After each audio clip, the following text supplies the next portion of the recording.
Beer and Vikings, a game about Vikings drinking beer, getting very drunk, and killing each other in the meanwhile. The thing could be a party game. I guess it depends on the type of parties that you go to. But mechanically, it is much more complex than what we usually think of when we think of party games. Party games are things that you just take out and you can play. Take out of the box and you can play with your grandma and your aunt and the young cousins that came to visit. Not this one. This one definitely is a gamer's game. Players take on the role of Vikings that, yes, are just trying to get drunk. Each Viking is represented by a card, such as this one, with an amount of life points that you record by placing cards face down. Those cards are your life points. When you lose a life point, you transfer a card from that side of the card of your character card to this other side. When there are no cards left on this side, they're all on that side. You're dead. Here you have an area where you will place your equipment, and here there is the description of a special power that each Viking has, and that makes the Vikings different from one another. 3 is the minimum number of players that you may have, and this is the game set up for 3 players. Oh, there's also this token here that displays on each board. This is the Berserk token. It just gives you a special attack once per game. To record the fact that you use that special attack, you remove the token from there when you use that attack. In any case, Vikings are at a relative distance from one another, and the relative distance is recorded by using these wooden cubes that indicate steps. At the beginning of the game, Vikings are 3 steps from one another. If a Viking moves towards another Viking, then the Vikings also move in the opposite direction of another Viking, and you simply move cubes around to take that into account. For example, this Viking moves 1 step towards that Viking. Now, that Viking is 2 steps from that guy, but 4 from that other guy. The game uses cards such as these ones that are drawn from the draw pile, and cards can be used for one of their 4 effects indicated in the boxes in the corners of each card, or they can be used for the effect printed in the middle of the card. In a turn, a warrior first starts by playing up to 2 cards. A warrior may have minions in play. Minions have been played earlier, and those minions can be used to do stuff, to move around, to attack other Vikings. After that, you draw 2 cards, and your turn is over. Now, what can you do with your cards? If you have minions, minions have a green background. You play them, and then they do stuff for you. Red cards are interrupts. That means that actually their event can be played only during other players' turns to interrupt that turn and to pretty much get in the way of whatever it is that they're trying to do. Events with the yellow background, these cards can be used during your turn to perform the effect described here.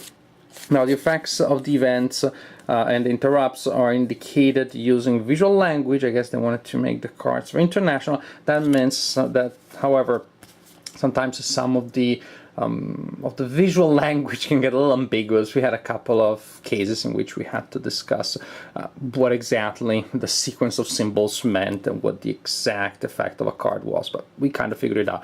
But it was still a break that we had to take to deal with that. Also, you have equipment cards.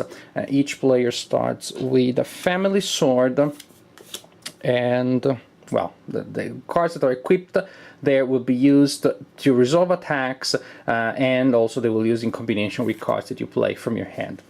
So you can play a card from your hand for the effect, and that's it. That resolves the card. Or you can perform actions related to the boxes here. You can play a card to move. In that case, you move a number of steps equal to the value printed in the bottom left corner of the card. You can use a card to drink. In that case, you take an amount of beer tokens from the pool in the middle of the board equal to the number printed there. The number of tokens or beer tokens there varies depending on the number of players, and players are trying to win the game to get as much as possible. That is, players are trying to get as drunk as possible. The player with the highest amount of beer tokens at the end of the game is the winner. So suppose that I play this card for that value, then I can get a beer token, and I have to place it somewhere in my area. I can place it on my pool of life points, I can place it on the card of my Viking, I can place it on a piece of equipment. The idea is that wherever I place it, that location becomes inactive. I cannot use the benefit granted by that location. For example, I cannot use that item, I cannot use the special ability of my Viking. The drunker you get, the less effective you are. That is what this is meant to simulate. Or I can choose to play a card to attack. In that case, I use the value printed in the top left corner of the card, and I add that value to the attack bonus of the equipped weapon that I've chosen to use. Suppose that I'm attacking an opponent with this weapon that has a +2. I play it with this card. Now I have an attack of 4. However, the cards also indicate the distance that you need to be at in order to be able to attack an opponent. To use that sword that has a range of 1, I need to be just 1 step away from an opponent. In that case, I would be able to attack that opponent with that sword with an attack of 4. Unless you're using a battle axe, a card that you can equip that has a very good attack bonus, in that case the range is the minimum distance from which you can throw your battle axe. That's how it works. When you're attacking, so you get your total attack by combining the value of a card that you play with the attack bonus of the weapon. The opponent can use a weapon to defend. In that case, the opponent uses the defense bonus of the card, and the opponent can also play a card from his hand for its defense bonus. Suppose that the opponent decides to play that card. 2, the defense bonus of that card is 2. 4, nothing happens because the attack was blocked, because the attack value is not higher than the defense value. This is how it works unless you're using a range attack. In that case, if you use a range attack, equipped weapons cannot be used for defense. You can only build defense by playing cards from your hand and using the value printed on the card. If the attack is higher than the defense, then the target takes an amount of hit points equal to the difference between the attack and the defense, and ones that you receive that way are recorded by moving cards from the left side to the right side of your board. There are also extra actions that you can perform. You can choose to burn beer tokens, you remove them from your area, and in that case they're gone forever. And for each token that you sacrifice that way, you can either draw a card or you can recover a life point that you may have lost earlier. You can also choose to burn life points, that is simply to draw cards from your life pile and to put it in your hand. You have more options, but alas, you have less life points, you are more likely to die.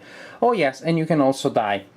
Dying is not the end, it is just the beginning of a completely different way of playing the game. When a warrior dies, you flip the card of that warrior, this way. Now it shows this ghostly creepy image of the Viking who has become a ghost and is still in play and will still try to win the game by harassing other players, stealing their beer and doing annoying stuff to them. When you die, you take your life points that you have lost. There should be a pile here on the right side of your deck by then, of your card by then. You pick it up and you look at the back of the cards. That Vikings only use the back of the cards and actually only use the symbols on the back and specifically the colors of the symbols. So the cards have different symbols on the backs, different colors, but that is used only after a Viking dies. And Vikings, the key rule is that Vikings are allowed to only use cards that match the color on top of the draw pile when the Viking is taking an action. In this case, for example, the Viking could only play red cards. How does the turn of the Ghost Viking work? Well, it works completely different from that of the living Vikings. First, you can use a power that is related to the color of your cards. That is, you can spend cards to perform specific actions.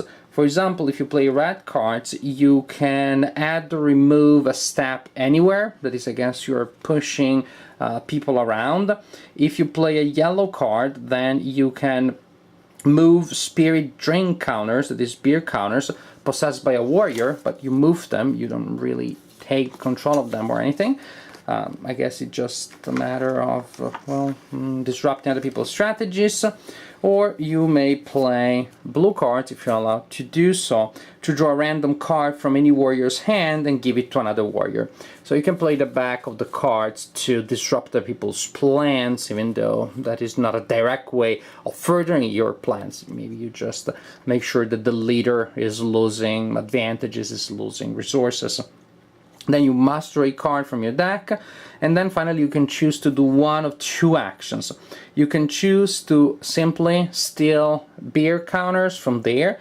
Simple enough, you take a beer counter from that area and you put it in your area, you put it on your Viking, or you can try to steal them from other players. In that case, you attack other players you attack another player using, again, the back of your cards. You play as many cards as you want and have that match the color of the card on top of the draw pile, and that number of cards becomes the attack value. If I'm attacking like this or like this is just an attack of value 2. Not all that great, so actually it may take you several turns to build an engine here. And by the time you do that, usually the game is over. But you attack using cards, the opponent can defend normally, and if the opponent cannot defend, then the number of damage that you give to the opponent is not an actual number of wounds that you inflict on the opponent, is the number of beer counters that you steal from the opponent. So ghosts seem to be particularly powerful. They can steal beer counters from there, they can steal beer counters from other players. However, they're also particularly vulnerable because the players, the other warriors, can attack the ghosts wherever they are. Spirits are everywhere. And to attack a ghost, well, the living Viking simply attacks the ghost.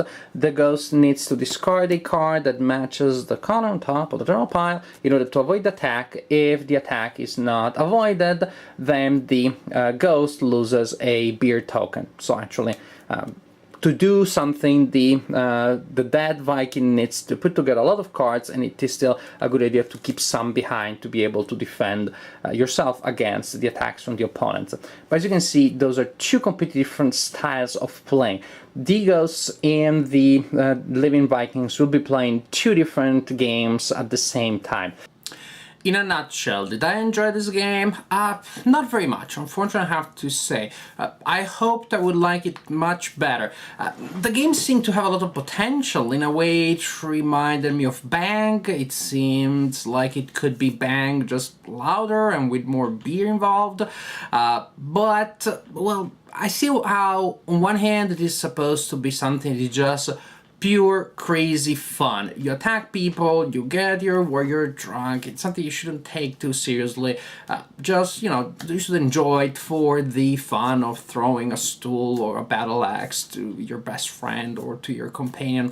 On the other hand, the mechanics make the game very different from, say, a light filler in which you just do crazy stuff and you enjoy the narrative and you enjoy the theme. Because the mechanics are quite involved. It seems to be, I don't know, like a machine with too many buttons, where you have to do too many things to make something work, and the effect of that work is not nearly as much as you expect when you consider all the amount of work that you have to do to achieve a certain result. Almost feels like the same result could be achieved much more easily, much more linearly, without having, for example, so many effects, without having two different types of gameplay going on at the same time. Some people are dead and some people are not thing. I just really couldn't see these two things going together well. I gave you a very general sense of the game here, right? There are many more rules, and they're all like small little rules. Say, for example, about the way minions work and act, the fact that when you die, The person that killed you gets a Valhalla card, the charge attack that you can do when you combine movement with attacks. It just feels you have all of these options, all these things that you can do, all of these things that you need to keep in mind. It takes so much to teach the game. Usually just teaching the main game, it feels like, well, you're teaching a full game, not a light filler. I just know so many light fillers that you can teach in 5 minutes, playing 20 minutes, half an hour. They just achieve the same thing that this game does with less work. Actually, I think that other fillers simply achieve more, because at the end, still the first game or two in which that you're playing, you need to remind players of this is how it works, this is what you need to do. Remember that that symbol means that thing unless that other factor applies, but then there is that exception. Oh, but I'm dead, so da da da da da. It seems to me that it has this problem here. You have to do work to make the game work like you would have for a medium game, but when you have wrapped your mind around everything, you're ready to play, then the game can be over very quickly. If a player really decides to end the game, the player can just do that and start destroying things around. You know, the player starts drinking a lot, and the game is over soon. Doesn't mean that that is necessarily a good strategy. It may be that the player thought, well, I'm gonna grab a lot of stuff, a lot of beer tokens, and I'm going to win the game, and then something changes before the game is actually over. But still, the game can feel quite anticlimactic. Sometimes just the game seems to go nowhere. You do things, and I just fail to see how these go together. So I really didn't enjoy too much, and other people in my group had the same feeling that if you're going to invest time and energy in learning a game with this level of complexity, then you could do that for a game that has a much broader scope, a lot more depth, rather than a lot of luck, a lot of craziness, a lot of madness going on. If I want to play a game with that sort of like free spirit feel, there are just other options that are much more approachable. So Beer and Vikings, too complicated to be a filler, not deep enough to be a really meaty game. Somewhere in between, somewhere that I really couldn't place and I really couldn't enjoy very much. I see people online enjoy it, people leave very positive comments about this game. I'm happy for them, and woohoo, good for them. Every time that somebody enjoys a game, I'm happy. I'm just not one of those people that were happy after playing Beer and Vikings.